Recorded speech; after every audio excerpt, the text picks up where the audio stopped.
再来看林业署伫新竹市的将军川内生理保育基地，要透过专业的团队，甲台湾目前正在消失中的20外种的食物品种来进行保育，来保存落来。望讲这些食物会当来量早脱离绝种的威胁。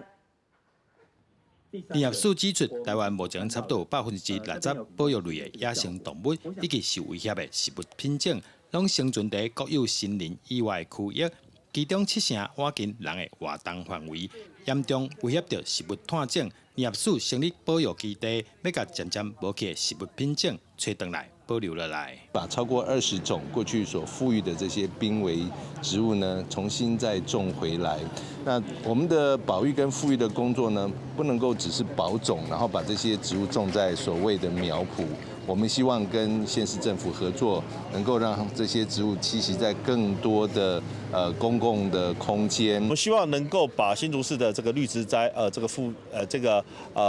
富裕率来去做相关的提升，那也希望推动在永续发展的同时，也可以做森林中的城市、花园中的新竹市。目前保育基地内面拢总有20外种的食物品种，专家表示，其中不少食物对生态来讲有真大的价值。大胡之子它的叶子来讲，它就是一个3处的一个叶子，3片叶子是长出来这样。那它开花的时候，其实会有在产生一些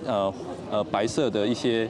粉色的一些花，那它花其实是可以吸引一些蜜蜂哦，在我们的观察里面，它很多蜜蜂会来访花，那所以它在生态价值上面其实有它非常重要的一个重要的意义。基地未来会参地方政府共同合作，希望这个保育工作除了让受威胁的食物继续生存以外，还举办环境教育，让民众更加了解保育的重要性。记者杜文和新竹报道。